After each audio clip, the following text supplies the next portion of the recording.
Well, hello everyone, Texie88 here, and welcome to week 7 of 52 as we look at the 7th game on Sega Genesis Action 52 compilation, which Active Enterprises released in 1993.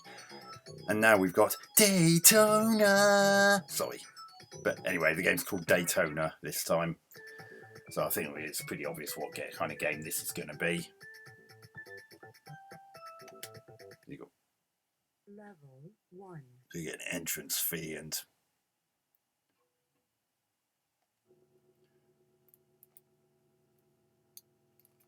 so we've got a racing game here, or at least a driving game. I'm presuming you're in a race. I mean, what I just saw on that introductory screen to the level suggests that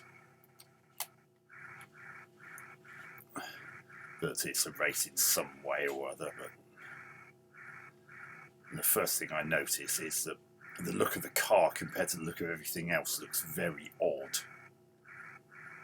I mean, the frame rate's pretty good, but the way the car handles and the way everything generally looks isn't. I mean, look, it doesn't even transition to the view when you veer to the left or right.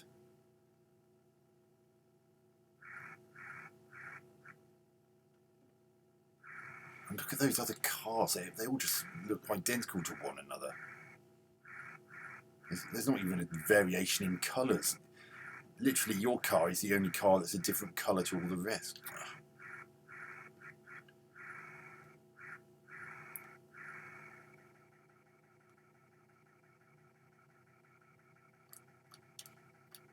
Oh dear me. God, look at all this.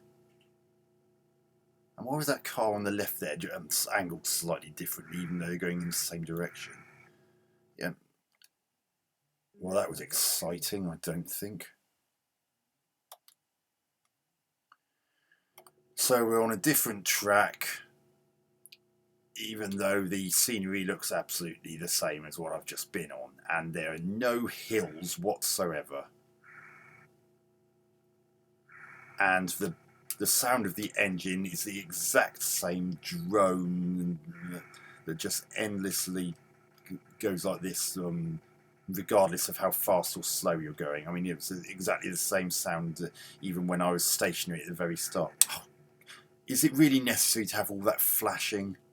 I mean, it's 1993, and it was around that sort of time there were starting to be concerns about epilepsy in games. I mean, I know. Ultimately, it wasn't the actual games themselves that were causing epilepsy. It was the flickering of the cathode ray tube screens that were typically used for gaming at the time. But when there's something like that where it just flashes like that, that is one time when a game could potentially trigger a seizure.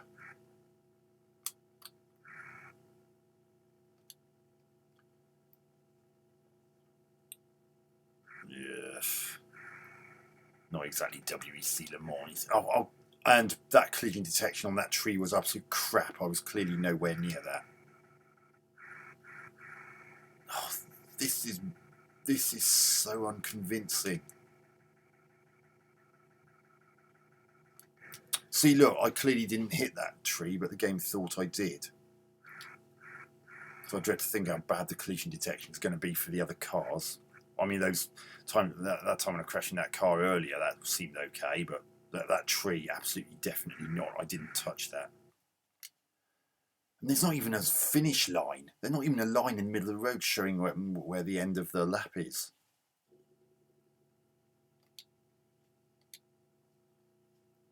See, listen to that engine sound. It's just the same drone, and it doesn't even sound like it belongs on a 16-bit console. I mean, we're talking about Sega Genesis / Mega Drive, 16-bit. We shouldn't be getting sounds like this for representing an engine on a 16-bit console. This is just embarrassing. Oh, come on. Everything about the way this handles just feels wrong.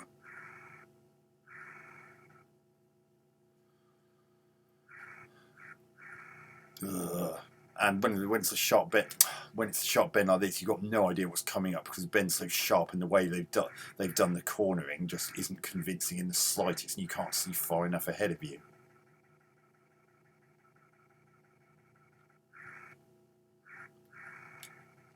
Oh God.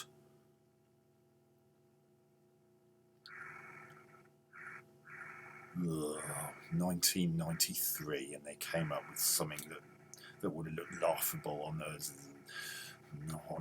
an Atari 2600.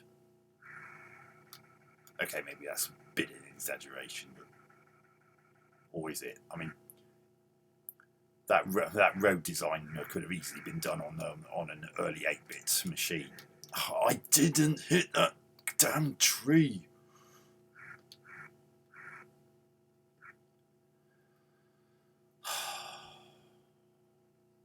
I mean, it looks like the other cars don't even have drivers in. Look, there's no one in the driving seat. It's just empty cars. Is it like Kit from Knight Rider or something? Oh dear. This is so boring. It's boring. Collision detection's crap, especially for the trees on the side. The way the cars look seems to clash with the way everything else on the screen looks. They're not even that well animated. Look.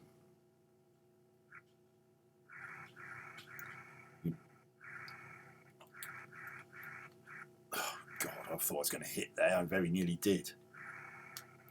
Oh. What is it with active enterprises and putting out these substandard games that aren't even up to standards for their time?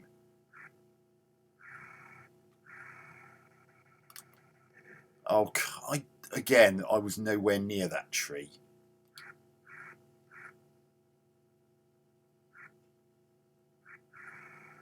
I mean, someone could actually do a flick book of a car driving along the road and flick through the pages like animation. It'd be more convincing than this.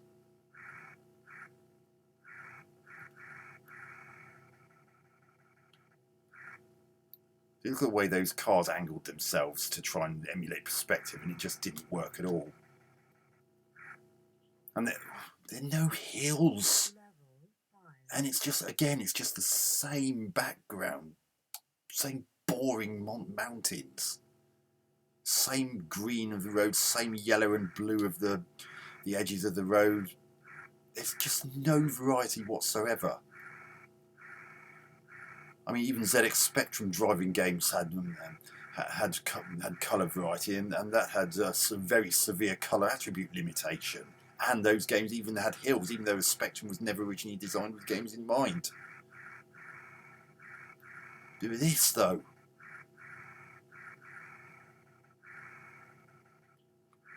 Go on. How did I not hit that? Or that? See, if that had been a tree, I would have hit it, even though you're never quite sure when you're going to hit something in this. See, I honestly thought I was going to hit that car. It's almost like... What? Oh, God. I don't know when I'm... It's really hard to tell whether you're going to collide with a car or not when you've got a whole bunch of them seemingly driving in tandem like some kind of escorted vehicle run. It also further ruins the illusion that you're in some kind of a race. Oh, God.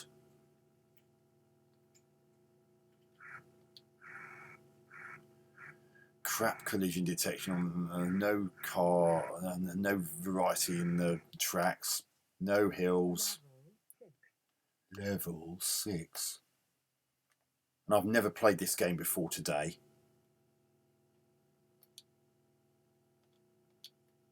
I really feel for people who might have been conned out of paying a sizable chunk of hard-earned cash for Action 52 for their children, thinking they're going to be getting a decent quantity of games. Yeah, the quantity might be decent. It's just a shame the quality of the games themselves doesn't necessarily match. I mean, the NES Action 52 cost $199 in 1991 money. I mean, for God's sake, and look how bad those games are.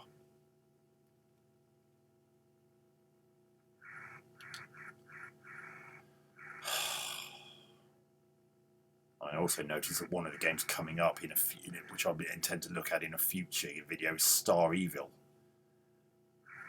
I dread to think what that's going to be like. I mean, that was one vertically scrolling shoot 'em up where you actually had a block centimeters in front of you. If you didn't hold left and right the moment the game began, you crashed into it. It'll be interesting to see if there's the same problem in this Genesis equivalent.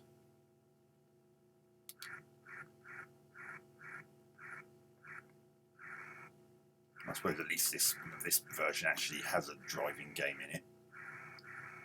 I mean, yeah, there's some games on the NES version which you controlled a vehicle of some kind, but even though this is more polished in general than those, gameplay-wise, it's still really bad. It's just not exciting. Level 7. Oh boy.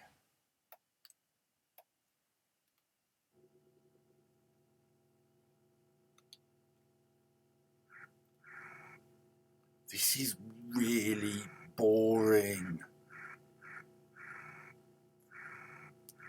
I mean, you're going at, I'm presuming those are miles per hour. I mean, there could be kilometers per hour. I don't know. I suspect it's miles per hour, as this was released in the United States, and I don't think kilometers per hour are quite so heavily used over there. I mean, I could be wrong, but I think I only saw miles per hour on my visits to the United States.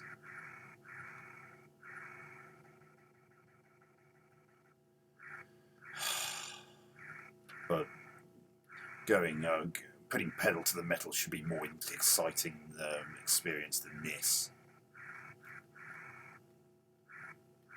And even the way the cars come towards you is a lot choppier than I'm used to seeing. Oh God! Again, I was nowhere near that tree, but the game thought I was.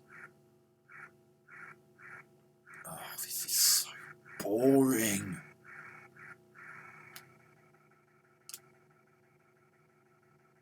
I'm expecting a car to suddenly come out from around that corner. Luckily it didn't on that occasion, because I wouldn't have been able to see it coming until it was too late. And he's another. Oh.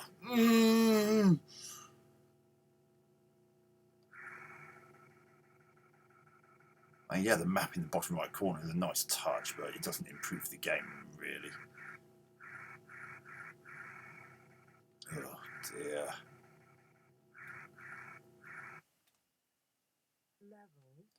Level 8. And as I said, I've never played this game until today.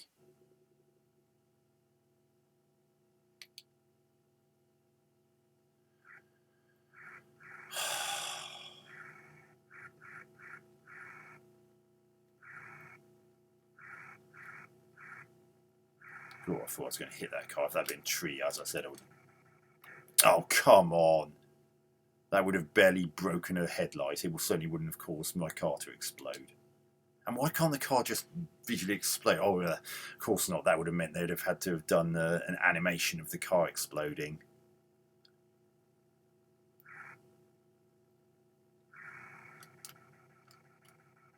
Oh, dear.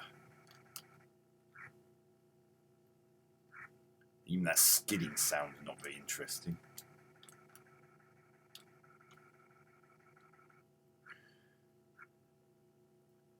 I mean, one of ZX Spectrum's earliest games was a game called Checkered Flag. Not only does that have better overall car handling feel to it, but that doesn't even have computer-controlled opponents, and even that was more enjoyable than this to a certain extent. I mean, yeah. Oh, I was nowhere near that tree, for crying out loud.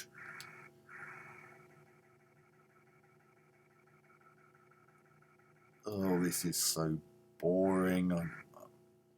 I'm actually trying. I actually think I need to get some toothpicks just to keep my eyes from shutting due to intense boredom. Only Action 52 could have a driving game this dull. Insufficient funds, game over. Well, I couldn't care less, to be perfectly honest, because that was one of the most boring driving games I've ever played. In fact, it might even be the most boring one I've ever played. Everything about it just feels and looks wrong. I mean, the way the car looks like it's been quasi-digitized from a real car with minimal frames of animation, and it's up against roadside graphics that wouldn't have looked out of place on an 8-bit machine.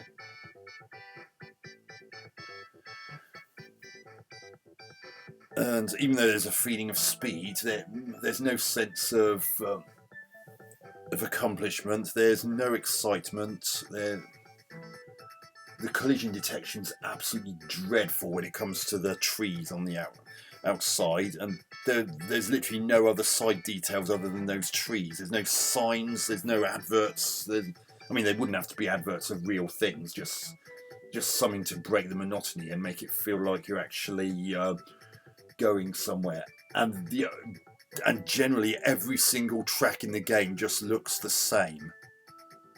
I mean, obviously the maps aren't the same, as you can tell by what's in the bottom right corner and what was on the screen, but it's just the same mountain range in the background, same trees on the side, same colour scheme throughout, and even the cars that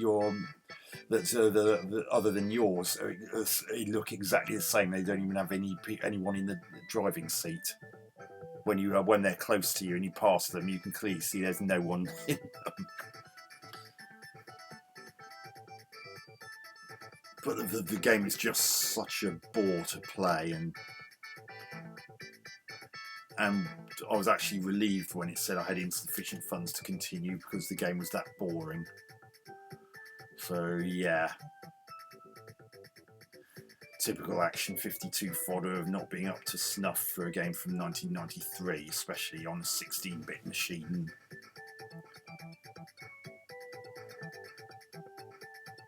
I mean, as I go through these games one by one, I'm mulling over what the final score will be, because there are going to be lots of things to consider, like whether there's other games like Starball which are going to completely set it back. I mean, the price. I expect the price was much the same sort of thing as the NES version. I can't find anything absolutely definite, but it's just a wild guess. But anyway, hope to catch you next week for game 8 of 52 on week 8 of 52.